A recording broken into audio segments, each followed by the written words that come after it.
Nataka ufanye kitu kimoja kabla hujaendelea kusikiliza. Funga macho yako kwa sekunde chache, kisha jiulize swali hili moyoni mwako. Kama leo usingeamka na pesa nyingi, bali ungeamka na akili ya mtu tajiri sana, maisha yako yangekuwa tofauti kwa namna gani ndani ya miaka michache ijayo? Watu wengi wanapozungumza kuhusu utajiri, huzungumzia pesa.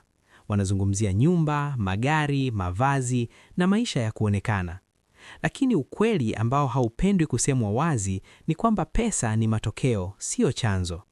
Kitu cha kwanza kabisa kinachobadilika kabla ya mafanikio makubwa ni akili ya mtu. Njia anavyofikiri, anavyofanya maamuzi na anavyoshughulika na muda wake. Tatizo kubwa la watu wengi si kukosa fursa, si kukosa mitaji, wala si kukosa msaada. Tatizo kubwa ni kubeba akili ndogo kwenye ndoto kubwa. Ndio maana wengine wanapopewa nafasi huziangusha, wanapopewa pesa huzipoteza, na wanapopewa muda hawaujui namna ya kuutumia. Video hii si ya kukufariji, si ya kukupa maneno matamu, ni ya kukufanya ujiangalie ndani yako kwa uaminifu. Kama uko tayari kusikia ukweli hata kama utaumiza kidogo, basi endelea kusikiliza kwa umakini mkubwa. Leo tutazungumza kuhusu tabia kumi zinazojenga akili ya bilionea. Sio ndoto, sio imani hewa, bali ni misingi halisi ambayo imeonekana mara kwa mara kwenye maisha ya watu waliotoka chini kabisa wakaweza kujenga utajiri mkubwa na wa kudumu. Tabia ya kwanza, umakini usioyumba. Moja ya mambo yanayowatenganisha watu wa kawaida na watu wanaofanikiwa kwa kiwango cha juu ni uwezo wa kudhibiti umakini wao.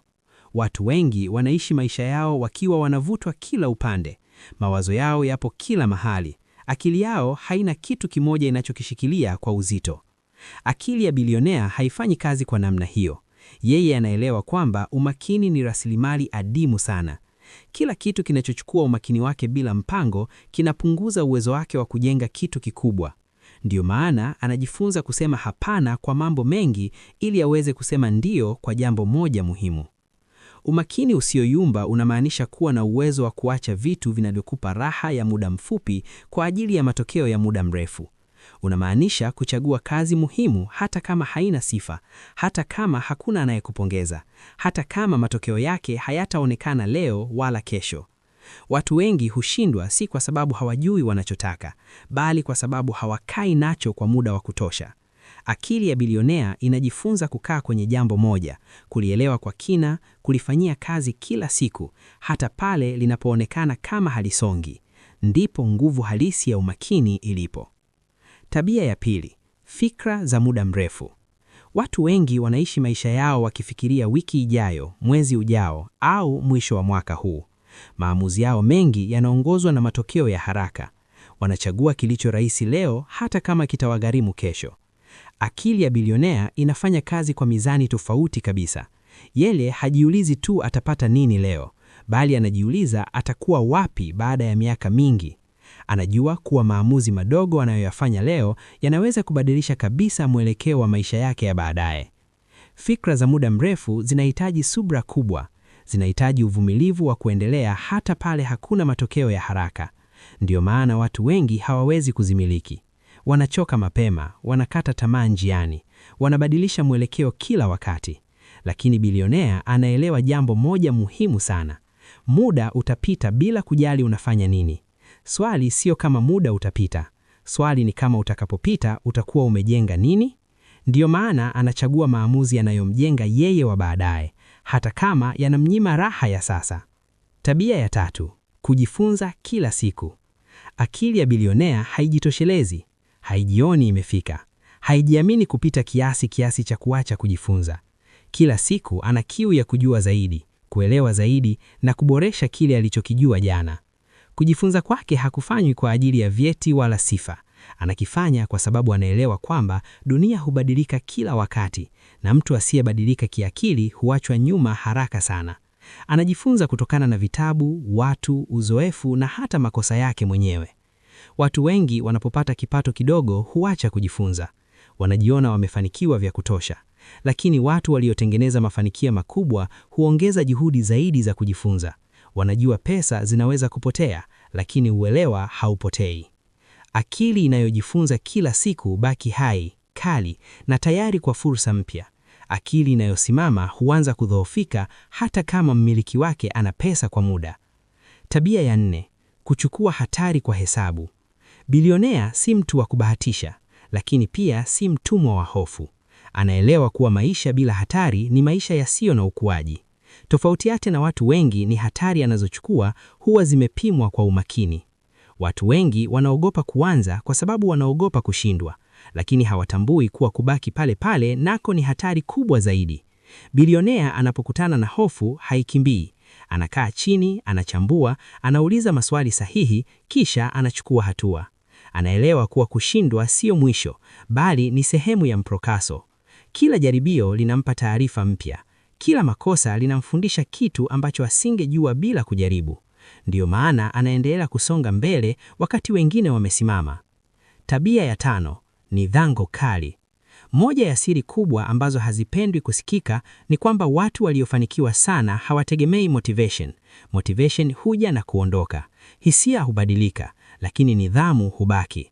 Bilionea anafanya kile kinachopaswa kufanyika hata kama hajisikii kufanya. Anaamka, anafanya kazi, anajisukuma hata siku ambazo mwili na akili yake haviko tayari. Anaelewa kuwa matokeo makubwa hutokana na vitendo vidogo vinavyorudiwa kila siku bila kukata tamaa. Nidhamu ni uwezo wa kujisimamia hata pale hakuna anayekuona. Ni kufanya kazi hata pale hakuna makofi. Ndiyo tabia inayojenga tofauti kubwa baina ya ndoto na uhalisia. Tabia ya 6: kujenga mazingira na mahusiano kwa makusudi. Hakuna mtu anayejengwa peke yake. Akili ya bilionea inatambua nguvu ya mazingira. Anajua kuwa watu wanaozunguka wana mchango mkubwa sana katika namna anavyofikiri na kuchukua hatua. Ndiyo maana hachangamai ovyo. Hachukui ushauri wa kila mtu. Anatafuta watu wanaomchallenge, wanaomfanya afikirie zaidi, wanaomlazimisha kukuza upepo wake. Kama mazingira yako yanakufanya uogope ndoto zako, yanakufanya ujione mdogo au yanakuvuta nyuma, basi ni lazima uyabadilishe. Hakuna ukuaji mkubwa unaotokea kwenye mazingira yanayokuogopesha kuwa mkubwa. Tabia ya 7: kutatua matatizo makubwa. Utajiri mkubwa haupatikani kwa kutatua matatizo madogo madogo. Unapatikana kwa kuthubutu kukabiliana na changamoto kubwa zinazowagusa watu wengi. Akili ya bilionea hajiulizi tu atapata nini, bali anaangalia ni tatizo gani kubwa anaweza kulitatua. Kadiri tatizo linavyokuwa kubwa, ndivyo thamani ya suluhisho inavyoongezeka. Ndiyo maana anapanua mtazamo wake. Hafikirii kwa kiwango cha yeye peke yake. Anafikiria kwa kiwango cha jamii, soko au kizazi. Tabia ya 8: kubadili kushindwa kuwa somo. Kwa watu wengi kushindwa ni mwisho. Kwa bilionea kushindwa ni taarifa. Badala ya kujilaumu au kukata tamaa, anakaa chini na kuchambua. Anaangalia kilichofanya kazi na kisichofanya kazi. Anaelewa kuwa hakuna mafanikio makubwa bila makosa mengi njiani. Kila kushindwa kunamsogeza karibu zaidi na uelewa sahihi. Ndiyo maana hashindwi mara moja na kukata tamaa. Anashindwa, anarekebisha, anaendelea. Tabia ya 9: kujenga vyanzo vya thamani vinavyodumu. Akili ya bilionea haifanyi kazi kwa kubadilishana muda na pesa tu. Anaelewa kuwa muda wake ni mdogo. Ndiyo maana analenga kujenga vitu vinavyoweza kuendelea kutoa thamani hata kama hayupo. Anajenga maarifa, misimo, huduma au bidhaa zinazoweza kuendelea kufanya kazi bila uwepo wake wa kila siku. Hii ndiyo tofauti ya kufanya kazi maisha yote na kujenga kitu kinachokufanyia kazi. Tabia ya 10: utekelezaji usiolegea. Maarifa bila utekelezaji hayana thamani. Watu wengi wanajua nini cha kufanya, lakini hawafanyi. Wanapanga, wanajadili, wanatafakari bila kuchukua hatua. Bilionea anatambua kuwa kitendo ni nguvu kuliko mawazo. Anachukua hatua hata kama hako tayari kabisa. Anajifunza njiani, anarekebisha anapokosea, lakini hasimami. Utekelezaji wake una msisitizo, una kasi na una mwendelezo. Ndiyo tabia inayounganisha ndoto na uhalisia. Kabla hujaondoka hapa, na kusihi ufikirie jambo moja. Huhitaji kuwa bilionea kwa ajili ya kuanza kujenga akili ya bilionea, lakini huwezi kuwa bilionea bila kwanza kubadilisha akili yako. Maisha yako hayatabadilika kwa bahati, yatabadilika kwa tabia unazochagua leo na kuzifanya kila siku. Kama ujumbe huu umekugusa, umekufanya ujitazame upya au umekupa mtazamo mpya, chukua hatua sasa. Toa maoni yako, eleza ni tabia gani kati ya hizi umeona inakuhusu zaidi na kwa nini. Endelea kufuatilia maudhui haya kwa sababu hapa tunazungumza mambo ya kukuinua, si ya kukubembeleza. Kumbuka hili mwisho. Mafanikio makubwa si ya watu wenye ndoto kubwa pekee, ni ya watu wenye tabia sahihi za kila siku.